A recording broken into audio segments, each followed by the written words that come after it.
I mean, obviously he is confident at the moment, but that was another fantastic positional shot from Stephen Hendry.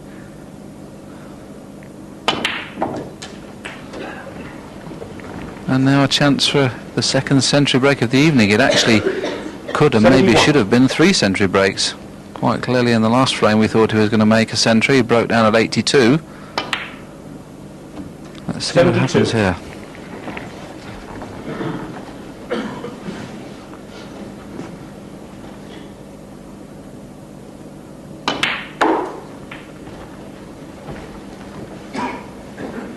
$78.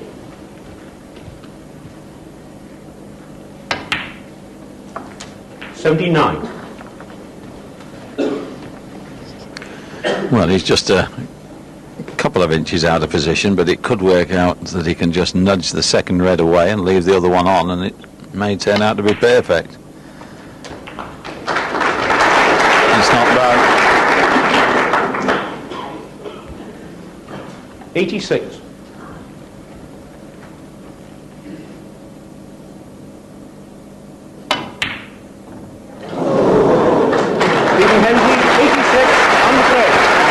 Stephen's size, he desperately wanted to clear up, but we were all looking at the record books. But either way, a magnificent start from Stephen Hendry, carried on in that third frame.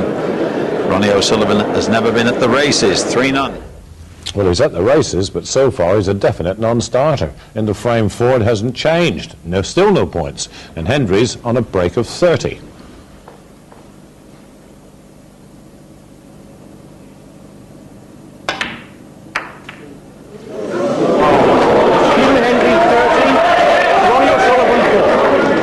First error in what has been a flawless display from Stephen. Now, again, Ronnie just left with a long pot. It's not the kind of pot that you want when you're struggling. But you heard the roar. Now, essential for Ronnie's self-confidence that he scores a few points here.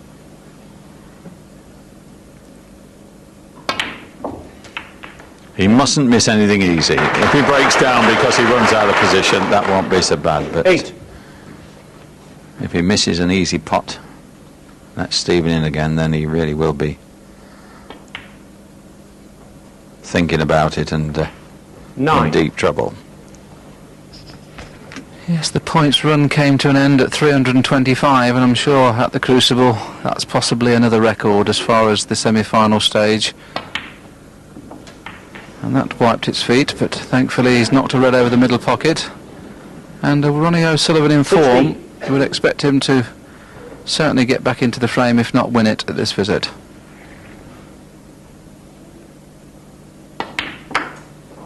$70.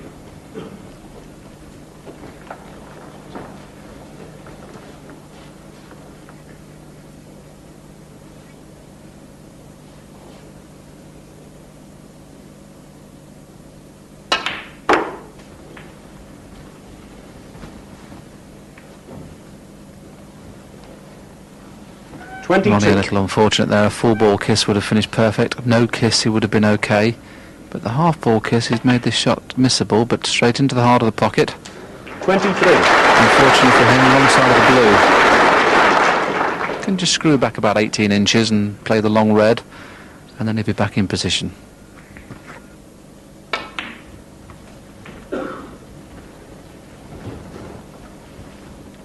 $28.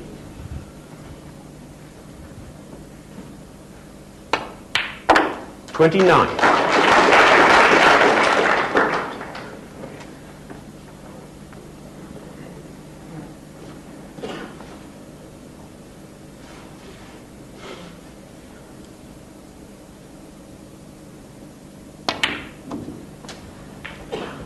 Well, this is the reason we alluded to, Ray, in our commentary, that Ronnie should have table time. 36. He's some 7 or 8 inches away from being perfect here, and he would have probably had a better idea of the pace of the cushions should he had that table time in frames 2 and 3. This is a tough pot. 47.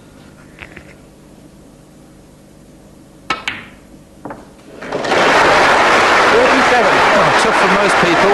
Great shot.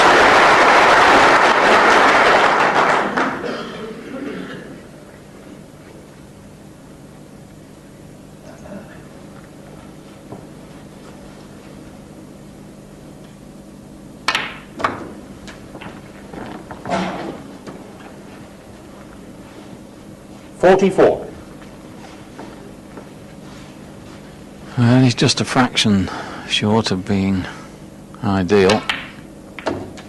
45.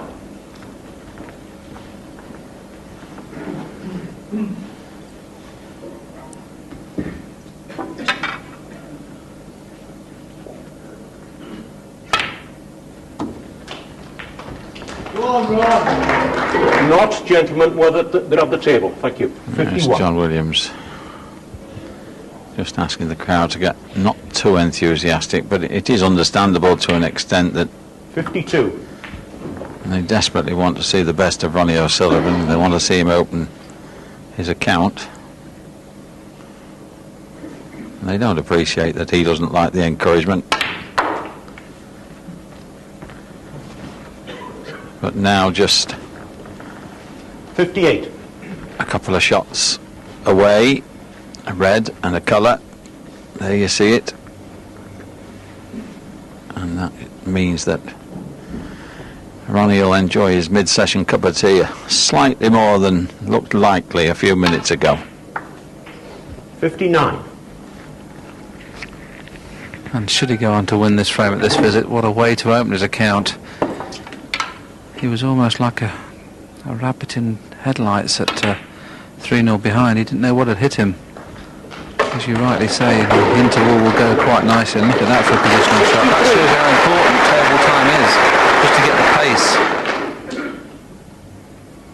Well, this has been a 4-frame to snooker that to die for almost. I'm sure people in the audience have just never seen anything like this.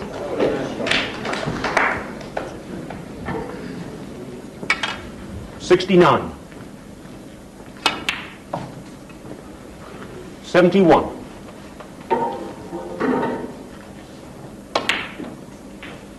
74.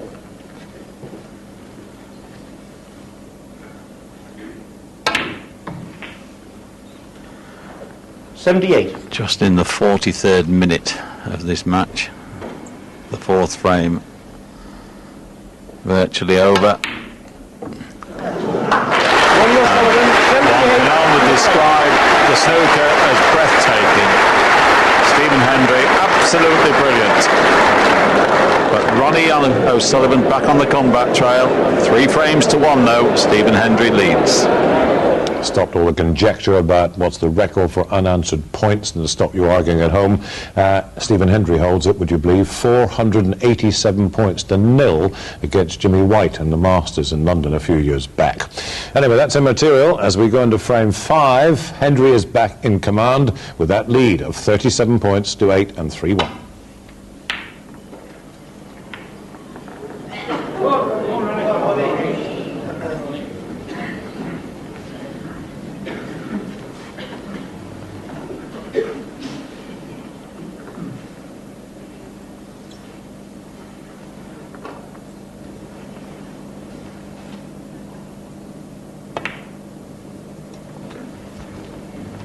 One.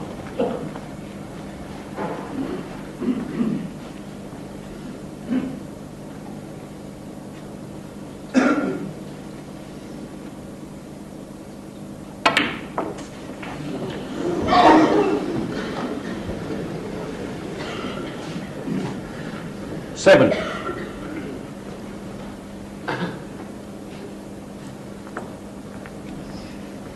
I think Ronnie perhaps has finished in.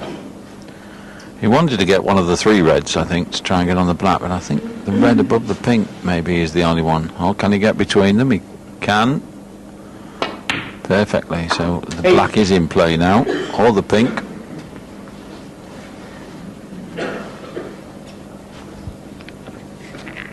the pink would avail better position, but it's slightly more difficult, and the reason it would avail better position is just that shot just there. Now has a straightforward opportunity to get the black back onto its spot. 40.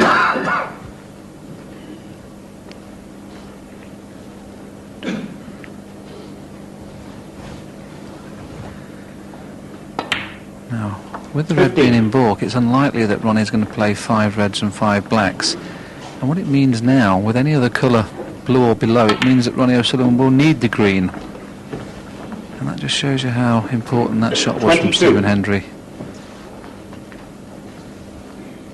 He'll be 25 in front on the yellow with all blacks. 23. So consequently, if it doesn't get to that kind of situation, the green will be needed.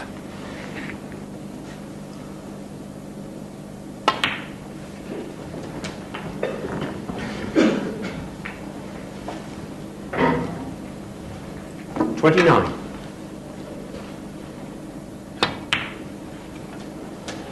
$30.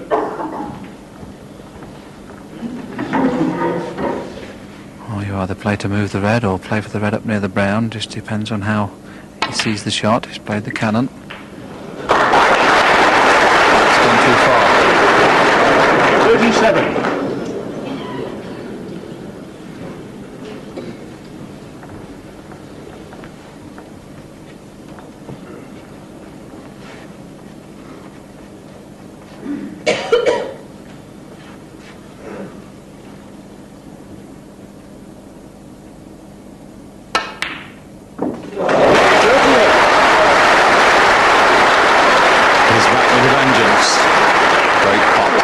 Himself a chance of taking this frame now.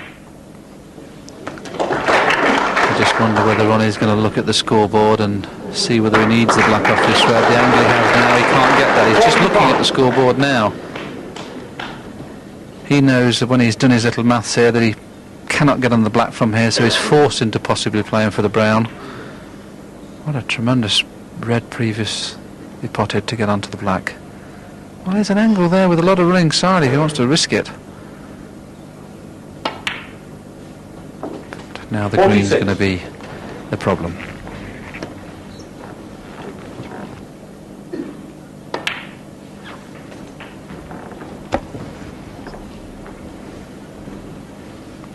$48.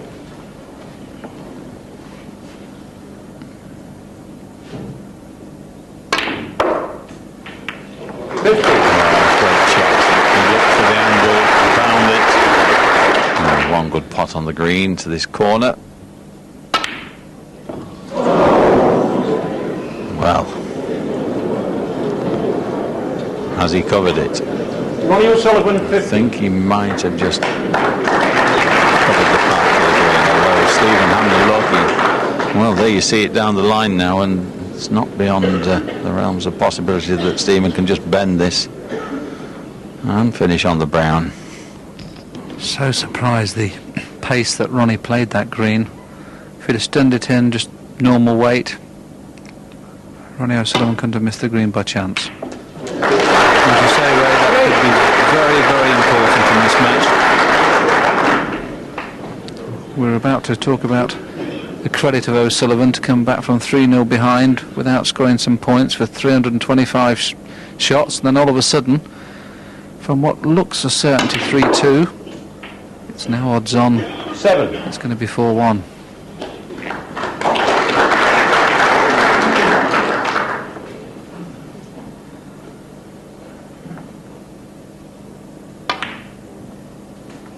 $12.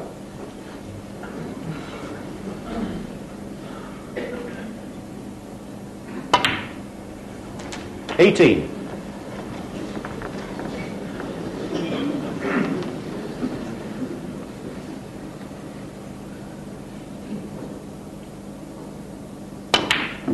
25 on the frame. A frame that Stephen Hendry thought he'd lost. This young man played 2 marvellous shots to give himself a chance to win it. He didn't. Stephen now leads by 4 frames to 1. And 25 minutes to 5-1, 90 points to 40, a break of 37 by the 6-times champion. And O'Sullivan still making bad mistakes, like here in frame 7 when leading 46-25.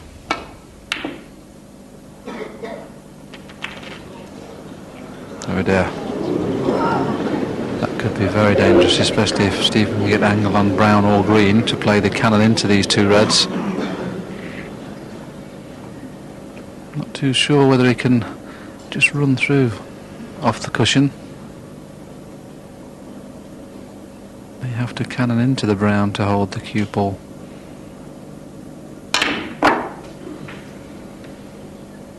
Yes, obviously never had any sort of angle there. He's going to need a good positional shot here though.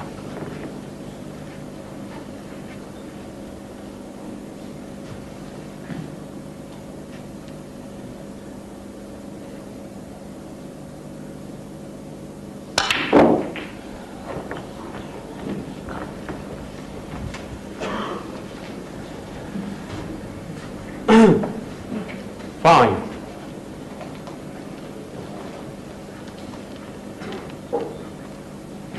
So two very serious mistakes from O'Sullivan has not cost him this frame, so this will give him a little bit of encouragement, I'm sure, especially if he can win this frame. He knows that Stephen's had two really good chances now to get back into this frame.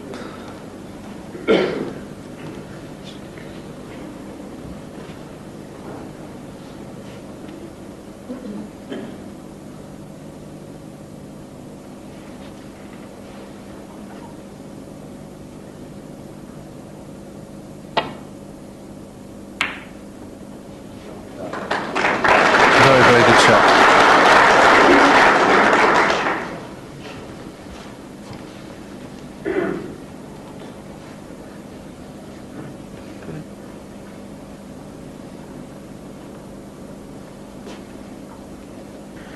Stephen going off the right hand side of this red. He's got to get the very thin contact, and then he's got every chance of getting it behind green and brown. Hit it slightly thick. That's taken the pace out of it. Needed to be thinner, and this is, well, in normal circumstances, a good chance for Ronnie O'Sullivan.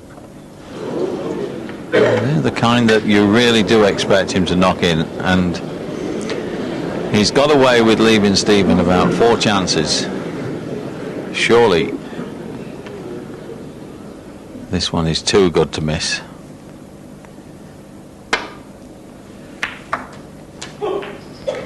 One.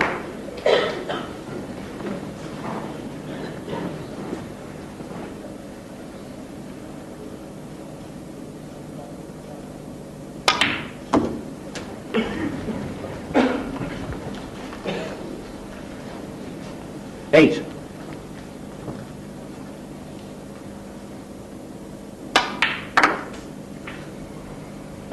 Nine.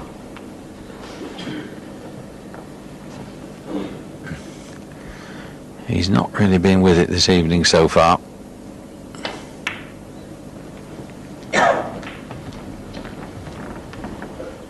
Quickest snooker brain on the circuit, but 12. I think he's made one of 2 errors of judgment this evening at vital times, certainly since the interval. 40.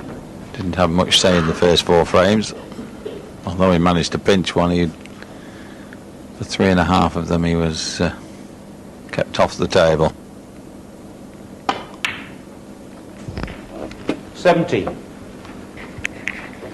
Yes, this is frame 7. As you rightly say, the first 3 frames no chance, but was favourite at one time or another in all the next 4 frames. So it looks like he's going to go 6-1 behind and could have quite easily have been 4-3 in front.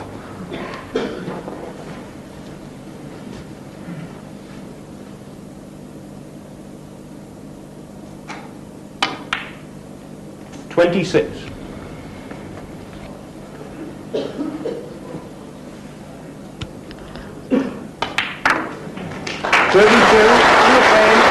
So a very scrappy frame again, and again it's Stephen Hendry who takes it, and he leads by 6 frames to 1. With 1 to play tonight, I know it's the best of 33. It's been an early nightmare for Ronnie O'Sullivan. Here's Hendry, nothing scored yet in the final frame of the night.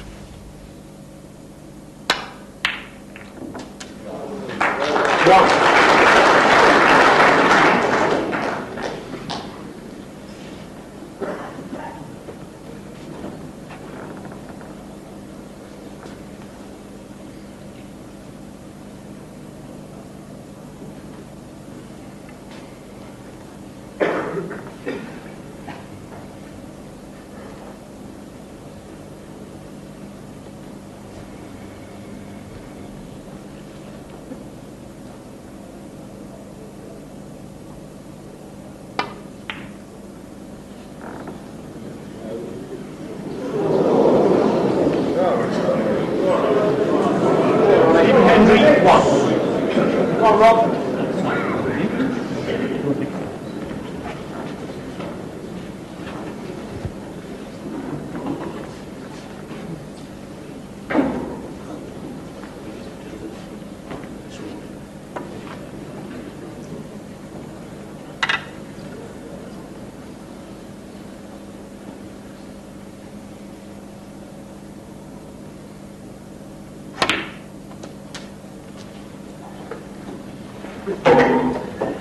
One.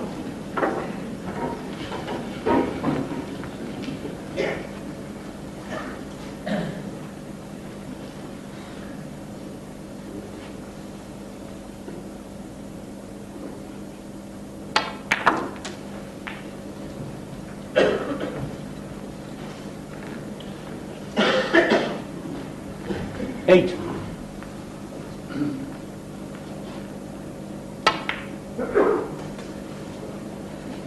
Nine. Well, he's in trouble here, especially if he's dead straight. He can punch it round 2 cushions. Now he needs a kiss, and he needed full ball, and he hasn't got it. 16. Looks though the one nearest the black may be available, and that would certainly get him back in control with just enough room, look. 17. Good shot here, cannon onto the 2 reds that are virtually touching to the right of the black, and this would become a very good chance. I'm sure I didn't play the kiss like that, but it's turned out nice. 24. 25.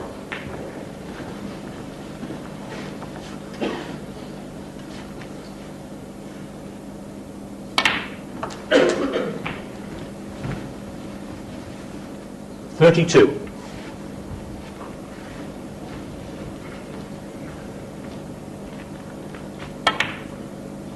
33.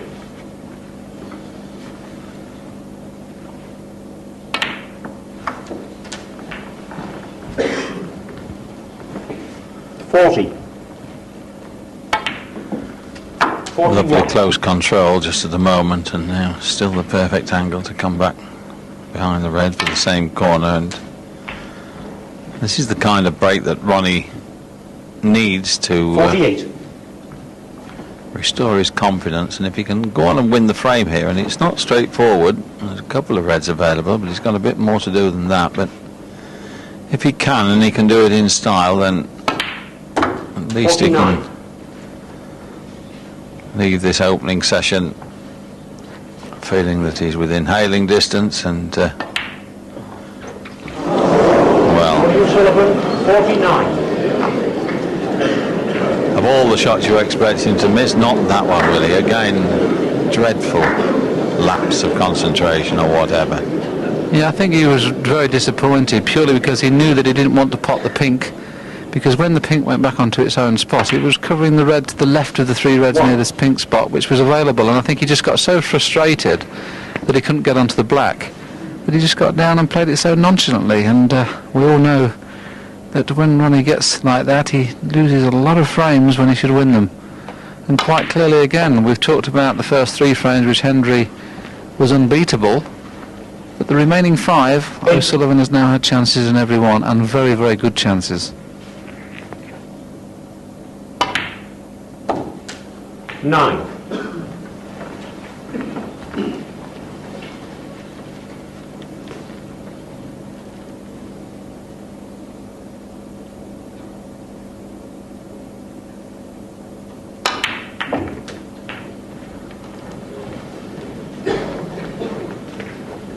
Very, very unfortunate, but there is a red 16. available into the yellow pocket, Touching ball.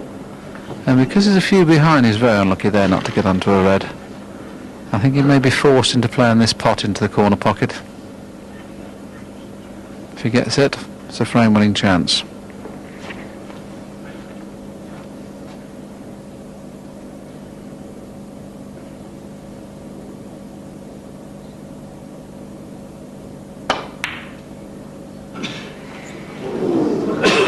Stephen Hendry, 16. Well, he's been queuing so well, but there was a little bit of pressure on that one, and you expect him to knock them in, but not easy. But it could be costly, surely.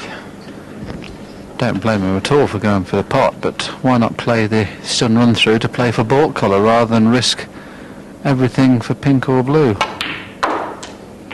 Really did put a lot of pressure on himself there. And we saw a little wry smile when he walked back to the table. He knows it was his worst choice of the evening, but he'll be pleased at 6-2. He would have took 6-2 before they went out this evening.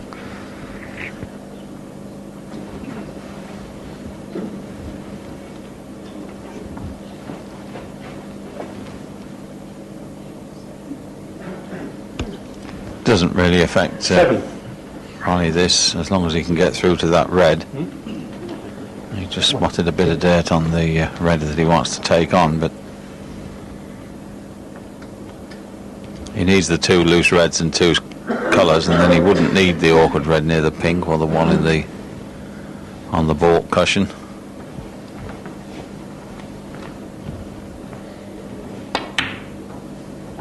Eight.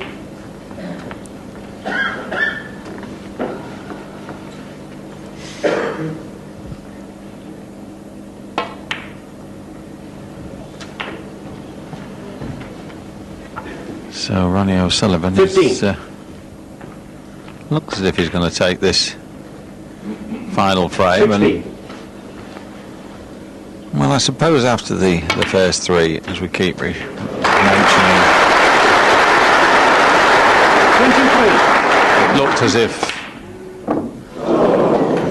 disaster could be staring him in the face, but again, well, it hasn't affected the result. Ronnie O'Sullivan takes the final frame of the session, but it's Stephen Hendry, particularly impressive in the early part, who leads by 6 frames to 2 overnight. Tomorrow afternoon, part 2 of the scheduled 4-part semi-final drama, 1st to 17. William Hill's changing their odds yet again after tonight's display. Higgins is eased again to 6-4. Hendry closing in more than a point to 15-8. Williams closing O'Sullivan out as the 10-1 outsider for the title. They've both been telling me what playing in and winning this championship would mean to them. When you go to a tournament, you feel every tournament is yours. You know, nobody else should win it. And that's, you know, I think that's probably been a lot of my success down the years, is because I hate losing so much and I hate to see other people winning, and that's driven me on to keep winning it. But you know, I've obviously now I've gone 3 years and I'm not champion for 3 years, so you sort of you get used to it a little bit, but it still hurts. Every time you come here, you've got to be hugely determined to win it. I feel I'm a lot happier, obviously, with my game now than I was at the beginning of the season, so that has given me a huge boost and given me a lot of confidence for the tournament. You know, I actually feel that I can come here and have a chance of winning it.